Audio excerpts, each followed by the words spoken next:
이 분별심으로 살아가는 존재가 인간이기 때문에 이 분별심이라는 것은 이게 좋고 나쁨이 있다는 것을 의미하는 거잖아요. 근데 좋은 것은 느끼지 말라고 해도 내가 느끼지만 내가 느끼고 싶지 않은 감정은 다 억눌러 버린다고, 다 닫아버린다고. 없는 척하고 가식 쓰고 절대 안 보려고 한다는 거죠. 그렇게 억눌러 놓고 닫아버린 이 감정 에너지가 내 몸에 가득하다고요. 그래서 내가 억눌러 놓은 감정, 절대 보고 싶지 않은 감정, 이 마음이 나를 괴롭게 하거든요. 나를 힘들게 하거든요. 이 마음 에너지가 나를 아주 힘들게 한다고. 이것을 내가 알아차리고 인정하고 느껴주고 이 마음 치유했어. 이 마음 에너지 버리는 거. 이게 마음 공부죠. 머리로 생각하고 머리로 판단하고 머리로 배우는 것이 아닙니다. 머리로 배워서 머리로 이해하는 것이 아니라고요. 그래서 이 현실이라는 이 자체가 다 내 마음을 보여주는 그런 거울이죠. 내 마음을 보게끔 하기 위해서 이 현실이 존재하는 거기 때문에 오직 내 마음을 보기 위한 그런 그냥 도구에 불과해요. 그 도구를 이용해서 이 마음 에너지를 내가 알아차리고 인정하고 느껴주고 치유해서 이 마음 에너지가 버려지도록 만들어진 게 이 현실인데 우리는 이 현실 속에서 어떻게 살아갑니까? 어떤 무속인이 진짜 남은 잘 봐주는데 그 어떤 신내림을 받았어. 그 신이 들어와서 그 신으로 인해서 다른 사람은 잘 봐주는데 자기 자신은 볼 수가 없으니까 이것은 너무나 괴롭고 자기 자신은 아주 지옥 같은 삶을 산단 말이에요. 정작 자기 자신은 불행한데 그 신내림을 받아서 타인은 그 점을 봐주고 힘든 마음을 같이 위로해주고 그것을 공감해주고 뭐 그런 일을 한단 말이에요. 무속이라는 직업이. 그것을 정말 아주 정확하게 되짚어 보자면은 코미디 같은 그런 삶이 아닙니까? 정확하게 우리가 이걸 딱 깨놓고 보면은 지 자신은 못 보는데 그 신내림을 받아서 그 신을 이용해서 상대방을 봐준다는 것이 과연 이게 맞는 말인가? 정말 뭐 예언을 한다 하지만은 어떤 예언을 한단 말인가요?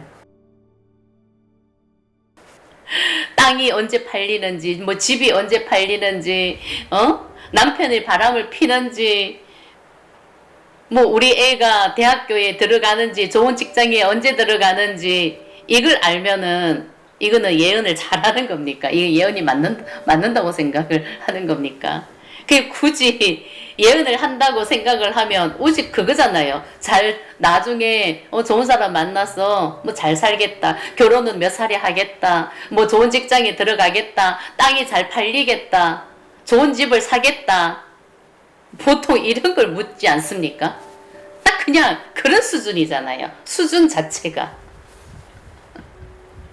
내가 무속인에게 가서 물을 수 있는 게 뭡니까? 저도 진짜 마음 공부하기 전에 죽을 만큼 괴로웠기 때문에 저도 굿도 해보고 무속인을 찾아갔어. 울기도 많이 울고 왜 상대방이 그 무속인이 내 마음을 알아주는 것 같으니까 거기서 뭔가 내가 알아왔는 게 아니라 내 마음을 공감해 주니까 그냥 실컷 울다 왔는 그런 기억이 나거든요. 그래서 그렇게 울다 오니까 그냥 내 마음이 조금 편해졌더라. 내 마음을 그냥 있는 그대로 다 받아주니까 그냥 저는 그냥 그런 차원이었거든요. 근데 내가 어떤 신내림을 받았어. 뭔가 미래를 예언하고 남을 도와준다는 거, 뭐 이것도 살아가는 한 방법이잖아요. 근데 진짜는요. 내가 마음이 괴로운 것은 분명히 내가 뭔가 괴롭기 때문에 그렇게 무속인이 되고, 근데 이 무속인이 되기는 됐지만은 이것을 무속인을 아주 자랑스럽게 생각하지는 않잖아요. 아주 일반적으로.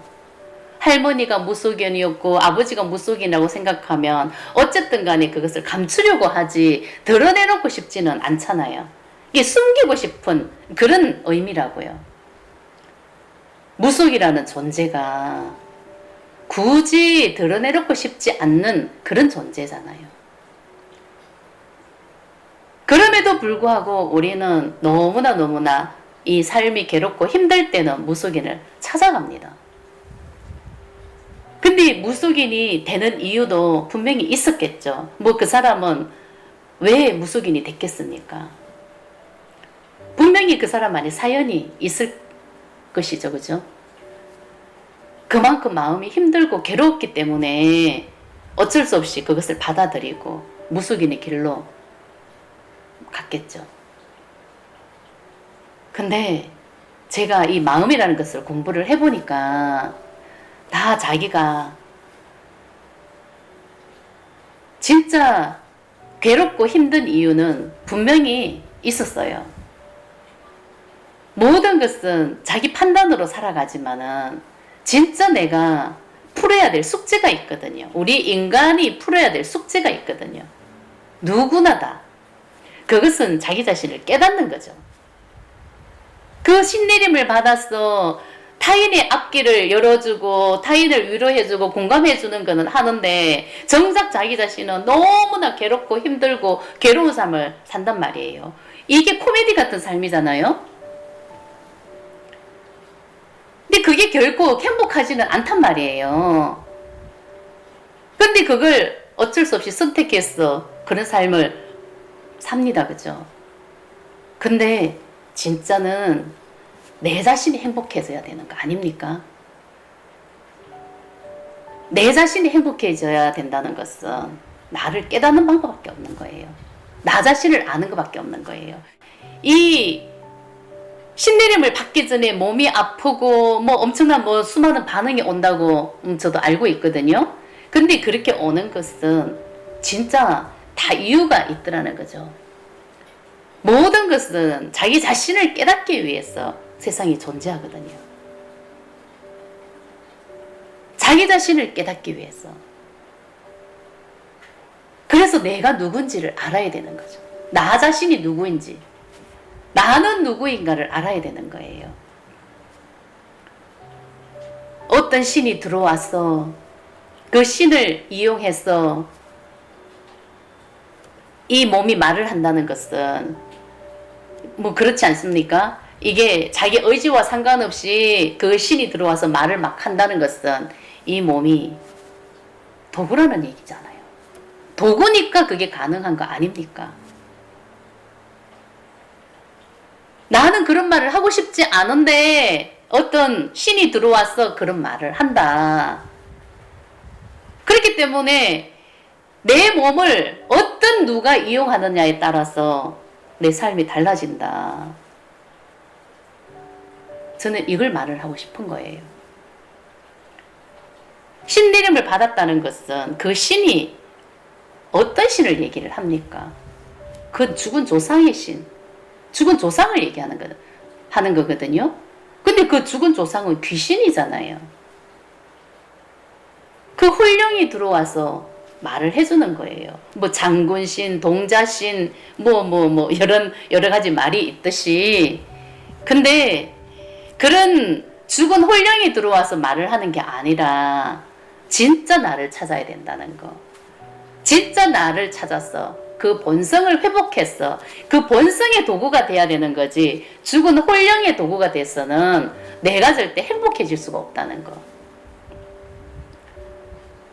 나는 더 지옥 같은 삶을 경험하게 되는 거예요. 나를 찾지 못하면은